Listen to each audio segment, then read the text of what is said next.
Hello dear student, good morning. आप सभी अपनी बोर्ड एग्जाम की प्रिपरेशन अच्छे से कर रहे होंगे, मुझे पूरा विश्वास है।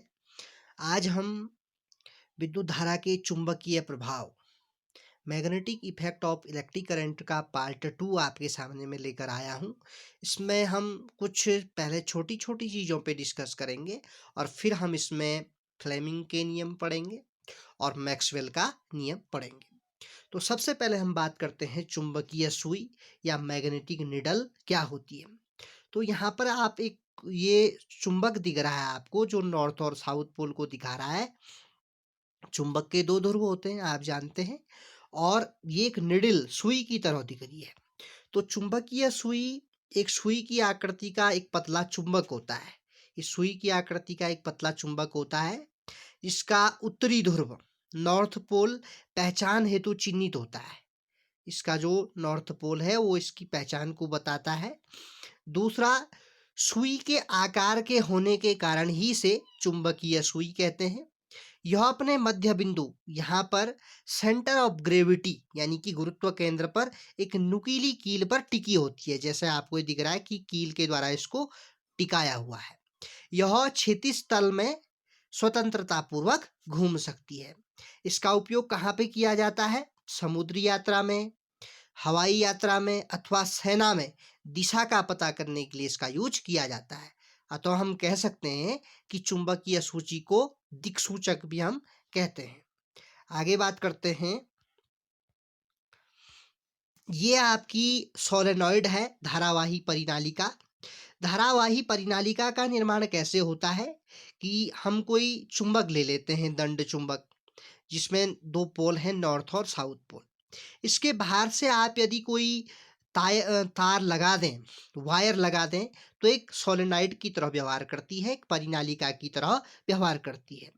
अतः हम कह सकते हैं कि परिनालिका एक चुंबक की तरह होती है। इस परिनालिका के किसी एक सिरे पर एक क्षण चुंबक, ये क्षण चुंबक है, नॉर्थ पोल साउथ पोल जिसको दिखाया गया है। इसका क्षण चुंबक का उत्तरी ध्रुव ले जाने पर यदि परिनालिका का एक सिरा चुंबक के सिरे पर आकर्षित होता है, तो परिनालिका का यह सिरा दक्षिणी ध्रुव और प्रतिकर्षित होने पर यह सिरा उत्तरी ध्रुव होता है। तो बोलने का मतलब है, सिंपल शब्दों में आप कह सकते हैं कि किसी चुंबक पर हम कोई तार लपेट देते हैं लोहे का, तो एक परिनालिका या सोलेनॉइड की तरह व्यवहार करने लग जाती है। आगे बात करते हैं हम इलेक्ट्रिक मैग्नेट, विद्युत चुंबक या इलेक्ट्रोमैग्नेट क्या होते हैं। तो ये आपको एक धारावाही परिनालिका की तरह दिख रहा है। यानी कि धारावाही परिनालिका दंड चुंबक के समान व्यवहार करती है। दंड चुंबक यानी कि नॉर्थ और साउथ। चुंबक के कई प्रकार के होते हैं। ये एक गोल चुंबक भी होता है, हॉर्सशू मैग्नेट, यानी कि नाल चुंबक होता है, दंड चुंबक होता है। बहुत सारे चुंबकों के प्रकार हैं। तो धारावाही परिनालिका दंड चुंबक के समान व्यवहार करती है। परिनालिका के भीतर बेलन के अंदर ये आपको एक क्या दिख रहा है? सिलेंडर दिख रहा है। इसके अंदर नर्म लोहे की छड़ रखने पर वह एक चुंबक बन जाता है। इसका चुंबकत्व यानी कि मैग्नेटिज्म कई गुना बढ़ जाता है। विद्युत धारा के कारण इस प्रकार बने चुंबक को ही हम क्या कह देते हैं? विद्युत चुंबक कह देते हैं। इसमें जब इलेक्ट्रिक करंट जनरेट हो जाती है तो विद्युत धारा के कारण एक चुंबक बन जाता है। इसे ही हम विद्युत चुंबक या इलेक्ट्रोमैग्नेट कहते हैं। और ये एक अनस्टेबल होता है, अस्थायी चुंबक होता है। नर्म लोहे की छड़ या हॉर्स शू, घोड़े के नाल के आकार की छड़ लेकर उस पर विद्युत रोधी यानी कि इंसुलेटेड तार लपेट कर भी हम इलेक्ट्रोमैग्नेट बना सकते हैं। तो ये था आपका इलेक्ट्रोमैग्नेट कि कैसे विद्युत धारा का चुंबक पर प्रभाव पड़ रहा है। यही हम पढ़ रहे हैं, विद्युत धारा के चुंबकीय प्रभाव। नेक्स्ट, अब यहाँ पर आपके फ्लेमिंग्स के लॉ हम पढ़ रहे हैं। तो फ्लेमिंग ने मुख्य रूप से दो नियम दिए थे, बाएं हाथ का नियम और दाएं हाथ का नियम। तो यहाँ पर आप देख रहे हैं प्रेजेंटेशन में, पीपीटी में, कि जो फ्लेमिंग का बाएं हाथ का नियम है, यदि हम अपने बाएं हाथ को इस तरह फैलाएं कि ये आपका अंगूठा है, ये आपकी तर्जनी है और ये आपकी मध्यमा है। यहाँ पर इसको इस प्रकार से दिखाया गया है। ये अंगूठा को दिखा रहा है, ये तर्जनी को दिखा रहा है और ये मध्यमा को दिखा रहा है।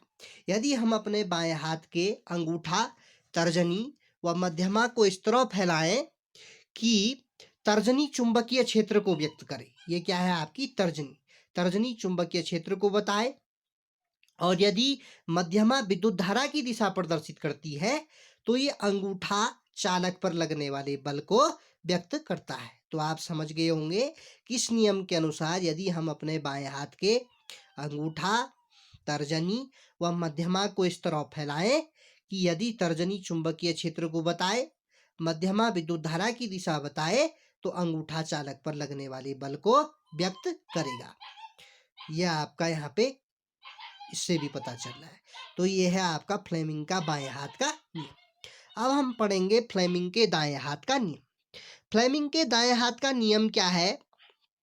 यहाँ पर भी सेम है, हम अपने दाएं हाथ को इस प्रकार से फैला रहे हैं, अंगूठे को, तर्जनी को और मध्यमा को। यदि धारावाही चालक के दाहिने हाथ से इस प्रकार से पकड़ा जाए कि अंगूठे चालक के समांतर रहें, ये जो अंगूठा है वो क्या है, चालक के समांतर है, चालक के समांतर रहें, और यदि अंगूठे द्वारा चालक में प्रवाहित धारा की दिशा व्यक्त होती है तो अंगुलियों का घुमाव, जो मुड़ी हुई अंगुलियां हैं, वो चुंबकीय क्षेत्र की दिशा को व्यक्त करेंगी। यही आपके फ्लेमिंग के दाएं हाथ का नियम है। एक बार आप फिर सुन लीजिए नियम, कि इस नियम के अनुसार यदि धारावाही चालक के दाहिने हाथ से इस प्रकार पकड़ने की कल्पना की जाए कि अंगूठा चालक के समांतर रहे, और यदि अंगूठे द्वारा चालक में प्रवाहित धारा की दिशा व्यक्त हो रही हो तो अंगुलियों का जो घुमाव है वो चुंबकीय क्षेत्र को व्यक्त करेगा। यही फ्लेमिंग के दाएं हाथ का नियम है। अब हम पढ़ेंगे फ्लेमिंग मैक्सवेल का दक्षिण हस्त का नियम। तो यहाँ पर आप देख रहे हैं कि एक इस प्रकार से पकड़ रखा है किसी निडल को, या कोई वायर आप ले सकते हैं या कोई रॉड आप लिख सकते हैं। जो अंगूठा है वो सीधे पैरेलल खड़ा है और जो मुड़ी हुई अंगुलियां हैं वो उस पकड़े हुए तार को इस प्रकार से दिखा रही हैं। यदि धारावाही तार को दाहिने हाथ से इस प्रकार पकड़ा जाए कि अंगूठा धारा की दिशा को बताए, जो अंगूठा है ये वाला वो किसको बता रहा है, धारा की दिशा को बताए, तो हाथ की जो अन्य अंगुलियां हैं वो चुंबकीय क्षेत्र को बताएंगी। जैसे यहाँ पर हो रहा है फ्लेमिंग के दाएं हाथ के नियम में, अंगूठा सीधे पैरेलल है और वो चालक के समांतर है, बाकी अंगुलियां चुंबकीय क्षेत्र को बता रही हैं। उसी प्रकार के मैक्सवेल के नियम में हमने इस प्रकार से किसी धारावाही तार को पकड़ रखा है कि अंगूठा आपका धारा की दिशा को बता रहा है, तो जो मुड़ी हुई अंगुलियां हैं तार की दिशा में वो चुंबकीय क्षेत्र को रिप्रेजेंट कर रही हैं। तो आज की क्लास में इतना ही। अगली क्लास में हम कुछ नई चीजें पढ़ के आएंगे। आप इस पीपीटी से इसके फिगर बना लें और नोट्स भी प्रिपेयर कर लें। इसकी पीडीएफ आपको मैं सेंड कर दूंगा। Thank you.